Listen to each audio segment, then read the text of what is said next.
Yan, so hello guys, good afternoon, no. Time check, date and time check tayo is May 30, 3:45 PM guys. So kung mapapansin nyo, ngayon lang ulit ako nakabalik at ngayon lang muli nakagawa ng video dahil sobrang busy this past 2 weeks, no. So almost 2 weeks kasi Friday ngayon, so pag 2 weeks exactly Sunday yata yung huli kong post ng video. So ito guys, abangan nyo po itong aking ipopost. So siguro today yan or maya maya, no. Gagawan ko lang siya ng ads and then magbibigay din ako ng news kasi guys yung aking Facebook account ay na-disable, ano. Hindi ko alam kung ano nangyari doon. Bigla na lang mayroon akong kausap na client sa messenger and then biglang may limit na your account has been disabled. Then upon checking sa email ko, related ata siya dun sa una kong Facebook account na nagpo-post ako kasi dun ng ng anime content. So siguro copyright. Yung una yun, yung una kong Facebook account. And then yung pangalawang Facebook account, hindi naman ako nanggagawa ng ganun. So eventually siguro na-relate nila na ako yung owner nung unang-una. Napahamak tuloy yung aking isang legit account na Facebook, yung pinanggagamit ko sa marketplace. So yun guys ang nangyari sa aking account. Kaya nawalan ako ng time makapag-post ulit na aking mga bagong ads. Kung mapapansin nyo, ito yung background nun guys, ayan, no? Yun yung cover profile ko dun sa si Kurumi. Yun yung cover profile ko dun sa Facebook ko, no? Tapos yung picture ko dun is yung aking picture talaga, no? Personal picture ko talaga. So sa mga nakabili sa akin ng units, kilala niyo naman ako, alam niyo yung address ko, no? Yan, buti nga itong YouTube, kahit paano walang problema, no? Patuloy pa rin ako nag-upload ng mga, syempre, personal videos ko, no?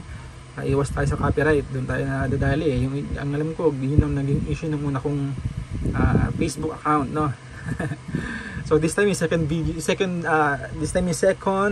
Facebook account ko is ganun yung nangyari. Although nagtataka ako, wala namang nilabag na copyright infringement ba tawag doon. Yung aking Facebook account na ginagamit sa marketplace, hindi ko alam bakit na-disable siya na.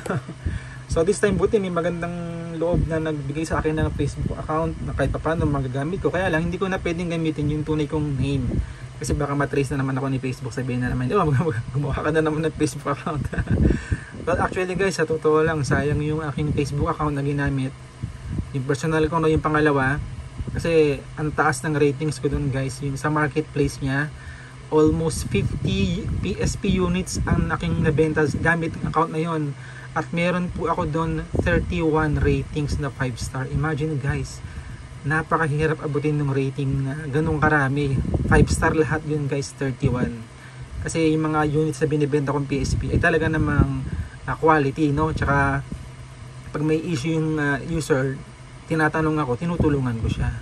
So kaya ako nagkaroon ng ganung karaming 5 star rating sa marketplace na yun. Unfortunately guys, yun nga, wala na yung aking Facebook account. So this time guys, magkakapag-post pa rin naman ako ng ads. Kaya nito, abangan nyo to. Kundi maya-maya, siguro mamayang gabi, abangan nyo to guys. Gagawin ko to ng ads. And then upon checking naman yung Facebook na gagamitin ko this time, meron naman siyang 2-star rating. So okay naman siya, no? Then marami siyang followers, although hindi ko kilala sa pamangkin ko dating may-ari. So this time nanghiram na ako ng Facebook account kasi yun nga, baka matitik na naman tayo ni Facebook kasi sasabihin na naman, bawal kang gumawa ng Facebook account kasi may issue yung una mong account. Ewan ko ba sa Facebook, samantalang puro PSP na nga lang ang ginagamit ko. So yun guys, kung interested ka, abangan mo lang. Ito, may gagawa ko na ng video. Ito pala, meron siyang konting rito. Ang tawag dito, paint chip, yan. Pero yan ang kanyang original battery cover. So ito po ay PSP 3000. Maganda to guys. Nakakabasa to ng 2 disc. May kasama tong 2 disc. Yan, may sticker pa. Ako na naglagay niyan para sa warranty seal, no? Ako po ang nag-disc na gano'n nito. Ako po ang nagdikit ng sticker na yan para hindi magalaw ng susunod na bibili. Yan. Kasi bahirap na, baka mamaya pakialaman po ng makakuha, no? So at least safety for assurance, no? So yan guys, no? Salamat sa panonood. At abangan nyo po, gagawin ko ito ng follow-up video, itong isang to. After ko nitong parang short announcement sa video na to guys. So yun po yung nangyari sa akin kung bakit wala akong post. Kung bakit wala akong tawag dito. Kung hindi agad ako nakapag-post ng units sa marketplace regarding sa PSP na aking binibenta. So yun, yan muna guys for now. Medyo nag-ano siya, nakikita nyo yung parang gumagano-gano na ilaw, yung reflection niya, ayan, yung ilaw na yan. Tapos naka high frame rate kasi yung ano ko, high frame rate yung aking capturing sa cellphone, kaya ultimo yung flickering ng ilaw, ano siya, tawag nito, parang ang tawag nun ay parang naka-capture niya, ayun, ayun, ayun, pag ginagalaw-galaw ko. Pero walang issue yung ating LCD guys. Almost lahat ng recordings ko ganyan. Kaya tsaka pag nilayo mo siya, mababawasan yung ano niya. Ayan, hindi niya na ganun makapture yung flickering kasi na naka 60 frames per second yung aking video. So yan lang guys, salamat sa panonood. Thank you for watching.